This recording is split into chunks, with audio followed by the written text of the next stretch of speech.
नमस्कार, स्वागत है आपका खबरों का पंचनामा में। मैं हूं आपके साथ वक्ता। हम लेकर आए हैं देश और दुनिया की 5 बड़ी खबरें, जिस पर चर्चा के लिए हमारे साथ स्टूडियो में मौजूद हैं कैपिटल टीवी के editor in chief doctor Manish Kumar ji. Doctor साहब, आपका बहुत बहुत स्वागत है। धन्यवाद। सबसे पहले नजर डालते हैं आज की हेडलाइंस पर। केंद्र सरकार ने किसानों को दिया दिवाली का डबल तोहफा। किसान सम्मान निधि की 12वीं किश्त के बाद 6 फसलों की तय की एमएसपी। गेहूं पर हुई 110 रुपए की बढ़ोतरी। एनआईए का गैंगस्टर्स पर बड़ा एक्शन। देश भर में 40 से ज्यादा ठिकानों पर की गई छापेमारी। पटना के फुलवारी शरीफ में मोहम्मद कामिल के घर भी छापा। गजवाए हिंद से निकला कनेक्शन। शराब घोटाले में 9 घंटे की पूछताछ के बाद सिसोदिया ने सीबीआई पर लगाए गंभीर आरोप। कहा, मुझ पर आप छोड़ने का बनाया दबाव, मुख्यमंत्री बनाने का दिया ऑफर। दिल्ली दंगों से जुड़े मामले में उमर खालिद को कोर्ट से बड़ा झटका। दिल्ली हाईकोर्ट ने खारिज की जमानत याचिका। पीएम मोदी के दौरे से पहले केदारनाथ में हुआ बड़ा हादसा। हादसे में 7 लोगों की हुई मौत। प्रशासन हाई अलर्ट पर उठ रही कदम।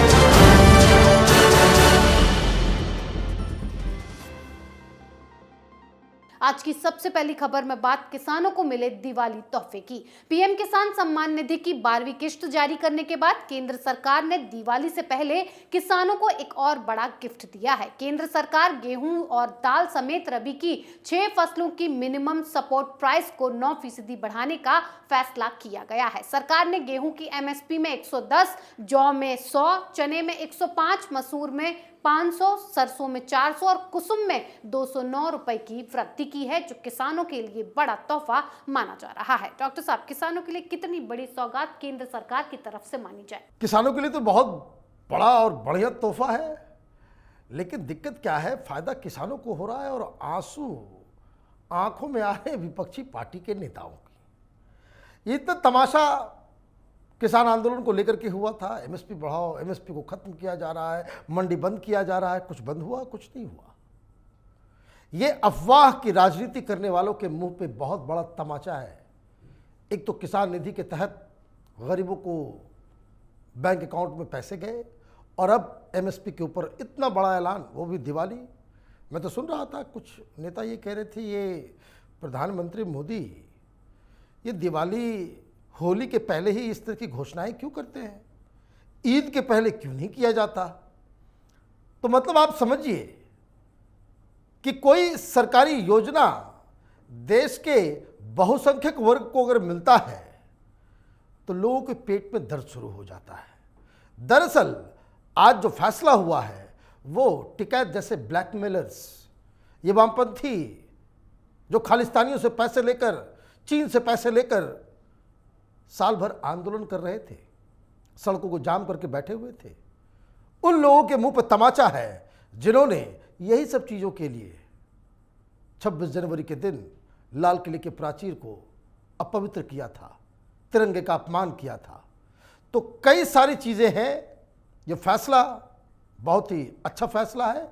जो गरीब हैं उनके लिए सरकार के खजाने खुले होने चाहिए, लेकिन जो ब्लैकमेलर्स हैं, जो राजनीति में आजकल विदेशी फंड के जरिए देश को पीछे ले जाने का ठेका लिए हुए हैं, उनके लिए भी एक बड़ा झटका है। जी डॉक्टर साहब, एक तरफ पीएम मोदी किसानों को एक के बाद एक सौगातें दे रहे हैं, तो वहीं दूसरी तरफ देश भर में गैंगस्टर्स के आतंकी कनेक्शन को खंगाला जा रहा है। एनआईए ने बिश्नोई गैंग पर शिकंजा कसते हुए देश के कई राज्यों में 40 से ज्यादा ठिकानों पर छापा मारा है, जिसमें पटना का फुलवारी शरीफ भी शामिल है। पटना के फुलवारी शरीफ में एनआईए ने मोहम्मद कामिल के यहाँ छापेमारी की। कामिल पर गजवाए हिंद ग्रुप के एडमिन मरगूब उर्फ ताहिर उर्फ दानिश के संपर्क में था। इसी पर एनआईए ने जबरदस्त वार किया है। डॉक्टर साहब, एनआईए ये बार बार छापेमारी क्यों कर रही है? देखिए, पहले जब यूपीए के दौरान एनआईए हुआ करती थी तो वो दरअसल पॉलिटिकल हथियार की तरह उसका इस्तेमाल होता था।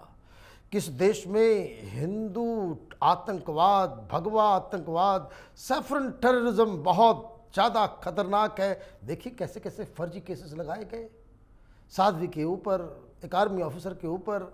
आप उसका गलत इस्तेमाल कर रहे थे।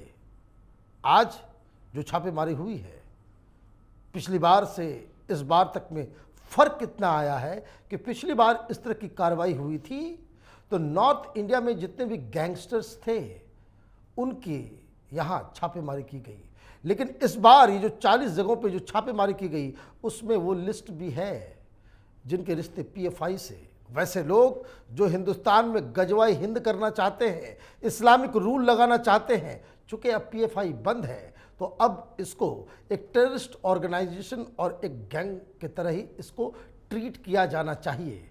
आज करीब 5-6 ऐसे ठिकाने थे जहां से गजवाई हिंद कैसे हिंदुस्तान पे लागू किया जाए, कैसे इस्लामिक मुल्क हिंदुस्तान को बनाया जाए 2047 तक, उस तरह के गैंग्स का भी खुलासा हुआ है। मतलब साफ है, एनआईए सही रास्ते चल रही है। वो तमाम गैंगस्टर्स, वो तमाम गैंग्स, वो तमाम टेररिस्ट ऑर्गेनाइजेशंस जो हिंदुस्तान को पीछे ले जाना चाहते हैं और जिनके पीछे राजनीतिक संरक्षण मिला हुआ है, उन लोगों को पकड़ना जिम्मेदारी है सबसे बड़ी एनआईए की। जी बिल्कुल, आतंकियों पर एनआईए के प्रहार जारी हैं तो वहीं भ्रष्टाचारियों का इलाज सीबीआई कर रही है, जिसके चंगुल में सबसे ईमानदार नेता सिसोदिया फंस गए हैं। सिसोदिया से सीबीआई ने करीब 9 घंटे की पूछताछ की है और पूछताछ के तुरंत बाद सिसोदिया ने सीबीआई पर आरोप लगाना शुरू कर दिया कि आप छोड़ने के लिए उन पर दबाव डाला गया और दिल्ली का मुख्यमंत्री पद पाने या जेल की सजा काटने की पेशकश की गई। सिसोदिया के हिसाब से कोई घोटाला नहीं है और मामला है। ये बीजेपी के ऑपरेशन लोटस को सफल बनाने का षड्यंत्र है, जिस पर सीबीआई भड़क गई और जांच की बात कही है। डॉक्टर साहब, सिसोदिया तो उल्टा सीबीआई पर ही सवाल दागने लगे हैं। देखिए, ये आम आदमी पार्टी ये पैथोलॉजिकल लायर्स की बारात है। झूठ तो ये इस कदर बोलते हैं कि सच बोलने वाला भी शर्मा जाए। अब ये आए बाहर 9 घंटे, वहां जो हम लोगों को जानकारी मिली है वहां तो उनके पसीने छूट रहे थे। कांप रहा था ये एक सिसोदिया भगत सिंह, और बाहर निकलते ही उसने वही बात कही जो 1 सप्ताह पहले केजरीवाल कह रहा था। एक से एक नमूनों को इसने चेला बना रखा है। सीबीआई इस देश में मुख्यमंत्री बनाती है। सीबीआई ये कहेगी कि भाई तुम पार्टी छोड़ दो, उसको क्या लेना देना है। और मैं आपको बता दूं, ये जो जांच की बात सीबीआई कह रही है, इस मनीष सिसोदिया को तो इसी तरह की चीजों में सीधे जेल के अंदर डाल देना चाहिए। ये बकवास, ये बेहूदगी देश ने बहुत सह लिया। आप सुप्रीम कोर्ट में जाएंगे, बाहर निकल के जज के बारे में कुछ बोल देंगे। आप ईडी के अंदर जाएंगे, बाहर आकर के कुछ भी बोल देंगे। ये सब संस्थाएं हैं सरकारी, ये पब्लिक में आकर के सड़क छाप लीडर्स का के सवालों का जवाब नहीं दे सकती हैं। इसलिए जांच की मांग हो रही है और जांच में इसका दूध का दूध, पानी का पानी हो जाएगा। और मैं आपको बता दूं, ये ऐसा फंसेगा क्योंकि वो जो 9 घंटे जो उससे पूछताछ हुई उस सब की रिकॉर्डिंग है। इन कैमरा बकायदा पूरे बातचीत को रिकॉर्ड किया गया है। अब ये वीडियो बाहर आ जाए तब किसको मुंह दिखाने लायक रहेगा भाई? फिर तो ये तो झूठा साबित हो जाएगा। लेकिन फर्क क्या पड़ता है? इस केजरीवाल और उसके जितने ये तमाम चट्टे बट्टे हैं, ये इतने बेशर्म हो चुके हैं कि इनकी झूठ पकड़ी भी जाती है, हाई कोर्ट से लताड़ पड़ती है। ये चुपके से जाकर के पैर पकड़ के उन नेताओं से माफी भी मांग लेता है जिस पे ये आरोप लगाता है। तो ये तो दरअसल झूठे और मक्कार किस्म के लोग हैं। इनकी बातों पे यकीन करना ही मूर्खता है। और सीबीआई को इमीडिएटली मनीष सिसोदिया के खिलाफ केस दर्ज करना चाहिए और इसकी जांच इमीडिएटली करवानी चाहिए। जी डॉक्टर साहब, एक तरफ सिसोदिया सीबीआई पर बयानबाजी करके फंस गए हैं तो वहीं दूसरी तरफ दिल्ली दंगे में साजिश के आरोपी उमर खालिद को हाईकोर्ट से बड़ा झटका लगा है। यूएपीए के तहत गिरफ्तार जेएनयू के पूर्व छात्र उमर खालिद की जमानत याचिका को दिल्ली हाईकोर्ट ने खारिज कर दिया है। उमर खालिद की जमानत अर्जी पर दिल्ली हाईकोर्ट ने फैसला सुरक्षित रखा था, जिसे आज सुनाया गया है। साथ ही दिल्ली पुलिस ने भी उमर खालिद की जमानत को विरोध किया था। डॉक्टर साहब, क्यों जमानत याचिका को खारिज किया गया है? बिल्कुल खारिज होना चाहिए। हाईकोर्ट ने क्या कहा? हाईकोर्ट ने कहा कि प्राइमा फेसी जितने भी एविडेंस दिए गए हैं उससे साफ साफ ये प्रतीत हो रहा है कि ये व्यक्ति, इसके ऊपर दंगा भड़काने का जो आरोप लगा है यूएपीए के तहत, वो सही है। मतलब ये जो टुकड़े टुकड़े गैंग, ये केजरीवाल का ये खलेरा भाई, ये इंडियन एक्सप्रेस वाले कहाँ हैं? दिल्ली का प्रोफेसर लिखता है he is like my sun.